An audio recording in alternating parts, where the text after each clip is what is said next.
Buen día, chicos de octavo grado. Estamos en nuestra semana número 26 y en este día veremos el contenido 1.1, triángulos isósceles. Definición de los triángulos isósceles es que dos de sus lados son de igual longitud y se caracterizan porque la medida de dos de sus ángulos es igual. Las partes de un triángulo isósceles son: arista es el vértice donde concurren los lados de igual longitud. Acá tenemos la arista, es el vértice, dice, donde se encuentran esos lados que miden igual. Podemos ver en esta figura que este lado me está midiendo lo mismo que este otro. Entonces, el punto donde ellas se cortan, donde ellas se están uniendo, ese punto es llamado arista. Base es el lado opuesto a la arista. Podemos ver que la base es el lado opuesto, el lado que está enfrente de la arista, a ese lado se le llama base. Ángulos adyacentes son los ángulos formados por la base y los otros dos lados del triángulo. Estos son los ángulos adyacentes. Los formados, dice, por la base y por los otros dos lados del triángulo.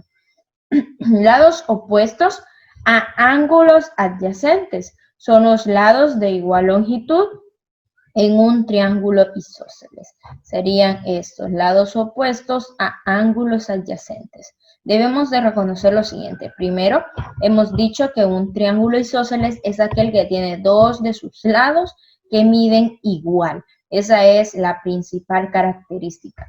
Segundo, tenemos también dos ángulos con la misma medida, ¿verdad? Porque también hay otro criterio, más adelante lo vamos a ver, que a lados iguales se le anteponen ángulos iguales. Luego podemos ver que la base, la arista, es el punto donde concurren esos dos lados iguales y que la base es el lado opuesto a la arista, ¿verdad? En este caso vamos a hacer el siguiente problema y nos pide que clasifiquemos los siguientes triángulos según la longitud de sus lados y menciona la característica de los triángulos isósceles. Estamos viendo literal A, donde sus tres lados miden 4 centímetros. Literal B, dos lados miden 4 centímetros y uno 3.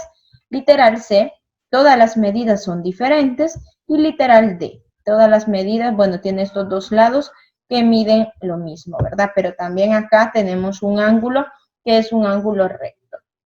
En este caso vamos a clasificarlo y decimos, tienen los tres lados literal A. Y el literal A tiene los tres lados de igual longitud, entonces no cumple con que sea un triángulo isósceles, sino que es un triángulo equilátero.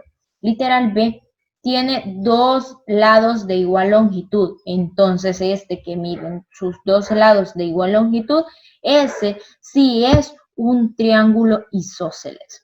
Literal C tiene los tres lados de diferente longitud, no concuerdan de dos lados igual. Entonces ese triángulo no es isósceles, sino que se le llama triángulo escaleno. Equilátero cuando sus tres lados miden igual, isósceles cuando dos lados miden igual y escaleno cuando la medida de los tres lados son diferentes. Ahí hemos visto tres conceptos.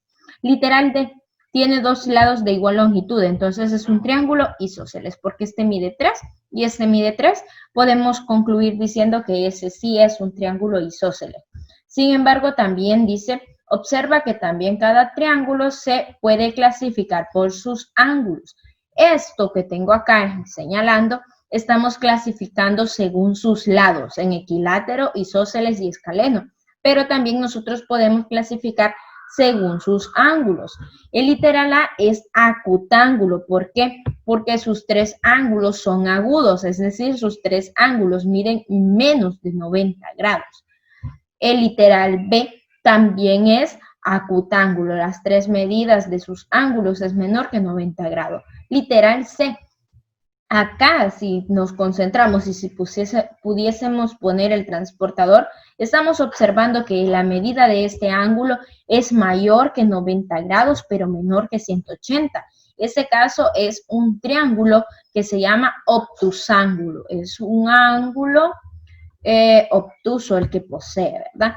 Y literal D, según sus ángulos, estamos clasificando literal D, tendría que ser un triángulo rectángulo, ¿verdad? Porque posee un ángulo recto, un ángulo de 90 grados. Así que en este problema hemos clasificado estos triángulos según sus lados y también según sus ángulos. Son cosas diferentes. Pongámonos a practicar en nuestro libro para poder manejar un poco más este contenido.